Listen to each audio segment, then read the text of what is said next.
আৰু এটা কথা ঠিক, আমি কোনেও এইটো কথা ক'ব নোৱাৰোঁ যে দিহানাম মোৰ সৃষ্টি। আমি শৈশৱৰ পৰাই শিকি আহিছোঁ, শুনি আহিছোঁ।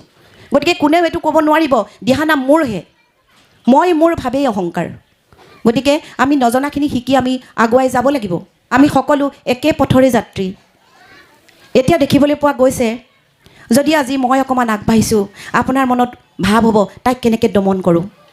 কিন্তু আচলতে আমাৰ মনত সেইটো হ'ব নালাগে। আমি যদি কিবা নাজানিছোঁ, শিকাই বুজাই আগবঢ়াই লৈ যোৱাটোহে আমাৰ প্ৰত্যেকজনৰে কৰ্তব্য। আজি 20 মাৰ্চৰ পৰা অনুষ্ঠিত হোৱা আমগুৰিতে সুন্দৰ এক বৰ্ণাঢ্য আড়ম্বৰপূৰ্ণ এই কেন্দ্ৰীয় ভাওনা সমাৰোহৰ শেষৰ দিনৰ কাৰ্যসূচী দিহানাম সত্ৰ। দিহানাম সত্ৰত 1000 গৰাকী মহিলাৰ দ্বাৰা দিহানাম পৰিৱেশনৰ যি বিশেষ পৰিকল্পনা কৰা হৈছিলে, সেই পৰিকল্পনাৰ বাবে পোনপ্ৰথমে মই আমাৰ উদ্যোক্তা মুখ্য সম্পাদিকা অবিস্মিতা হাজৰিকা আৰু সভাপতি পংকজ ভট্টাচাৰ্য ডাঙৰীয়াক আমাৰ কৃতজ্ঞতা জ্ঞাপন কৰিলোঁ। এখনি আলোচনা চক্ৰ বুলিও ঠিক নহয়, তথাপিও কেইটামান বিশেষ কথা আমি জানিবৰ বাবে, যিহেতুকে আমাৰ মহিলাসকল ওলাই আহিছে, আমাৰ বহু মহিলা আমাৰ গাঁও অঞ্চলৰ পৰা ওলাই আহিছে।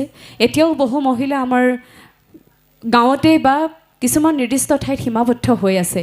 এতিয়াও তেওঁলোকে আমাৰ বাহিৰৰ পোহৰৰ জগতখন দেখিবলৈ এতিয়াও বহু বাকী আছে। গতিকে সেইসকল মহিলাকো আমি কেনেধৰণে উলিয়াই নিব পাৰোঁ, কেনেধৰণৰ বিকল্প কিছুমান পদ্ধতি আমাৰ হাতত থাকিব পাৰে।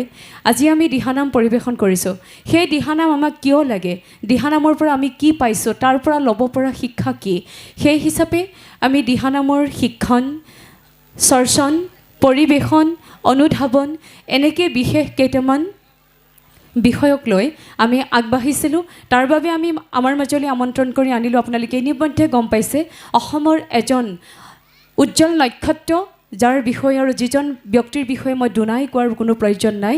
শ্ৰদ্ধাৰ অনিল শইকীয়া ছাৰ আমাৰ ওচৰত উপস্থিত আছে, যিজনৰ ওচৰত আমাৰ প্ৰতিটো প্ৰশ্নৰ উত্তৰ সোমাই আছে। আমাৰ মাজত সত্ৰীয়া সংস্কৃতিৰ শিল্পী অনুধৃতি মহন্ত বাইদেউ উপস্থিত আছে পৰিচালিকা হিচাপে। তেখেতৰ সত্ৰীয়া সংস্কৃতিৰ ওপৰত থকা যি গৱেষণা দখল, সেই বিষয়ে মই পুনৰ কোৱাৰ কোনো প্ৰয়োজন নাই, আপোনালোকে জানে। তেখেত আমাৰ মাজত উপস্থিত আছে। আমাৰ মাজত উপস্থিত আছে উদ্বোধক হিচাপে সংগীতা বৰা বাইদেউ, শিৱসাগৰৰ এগৰাকী সাংস্কৃতিক কৰ্মী আৰু দিহানামৰ শিল্পী। অসমৰ ইমূৰৰ পৰা সিমূৰলৈ ইতিমধ্যে তেখেতে দিহানামৰ জৰিয়তে সমগ্ৰ অসমবাসী ৰাইজৰে মন মোহিত কৰিবলৈ সক্ষম হৈছে।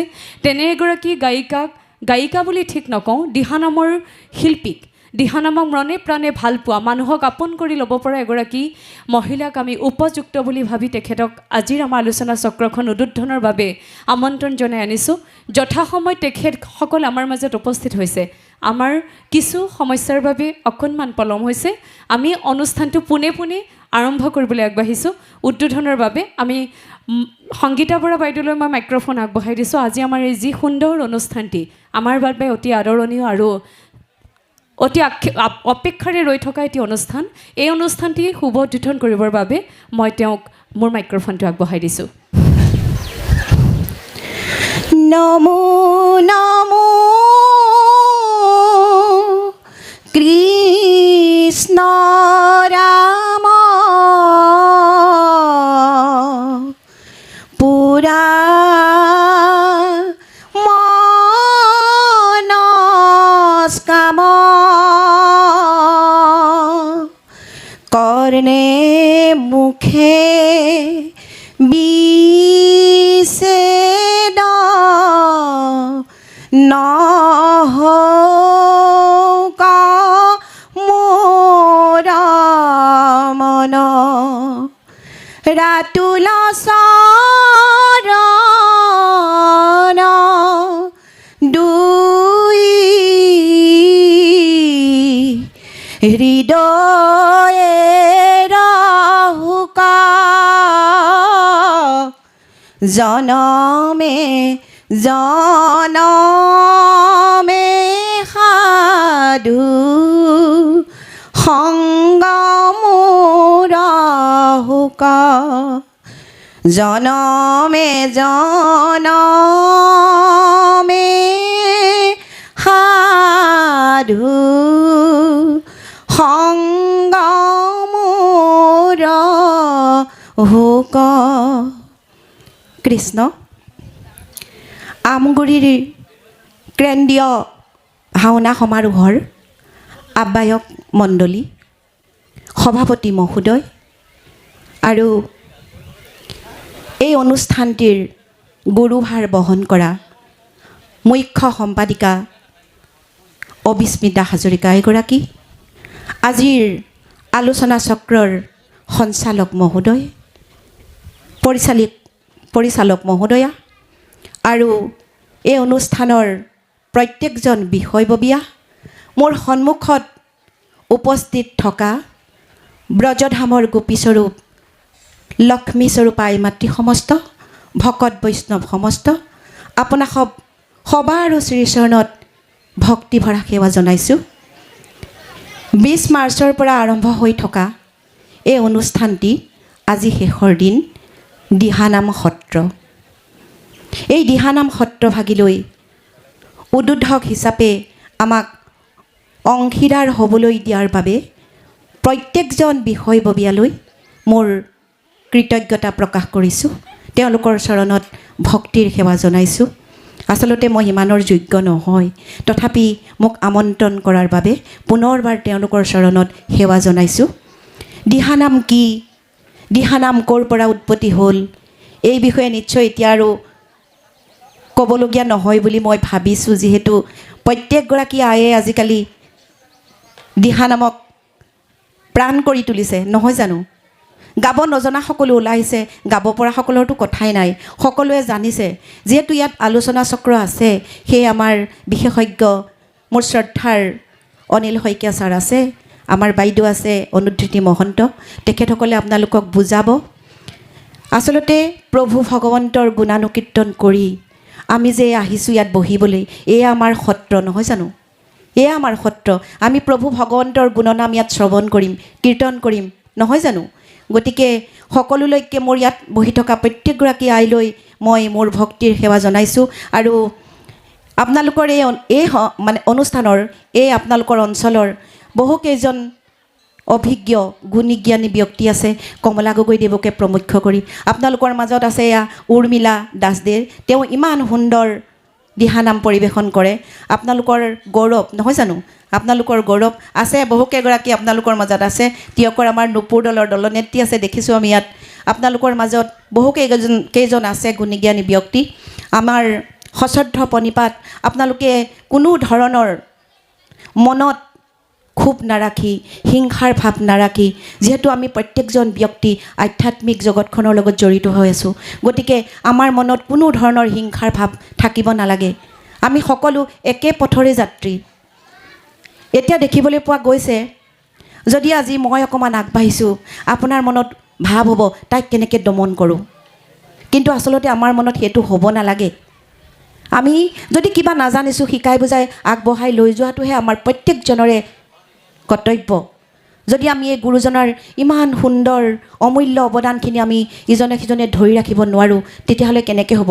আৰু এটা কথা ঠিক, আমি কোনেও এইটো কথা ক'ব নোৱাৰোঁ যে দিহানাম মোৰ সৃষ্টি। আমি শৈশৱৰ পৰাই শিকি আহিছোঁ, শুনি আহিছোঁ। গতিকে কোনেও এইটো ক'ব নোৱাৰিব দিহানাম মোৰহে, মই মোৰ ভাৱেই অহংকাৰ। গতিকে আমি নজনাখিনি শিকি আমি আগুৱাই যাব লাগিব, নহয় জানো বাৰু? গতিকে সকলোৱে মনত কোনো ধৰণৰ হিংসা, অসূয়া অপ্ৰীতি নাৰাখি মৰমৰ বান্ধোনেৰে বান্ধ খাই আমি গুৰুজনাৰ সৃষ্টিৰাজিক কেনেকৈ বিশ্ব দৰবাৰত প্ৰতিষ্ঠা কৰিব পাৰোঁ, আমি প্ৰত্যেকজনেই তাৰ গুৰি ধৰিব লাগিব।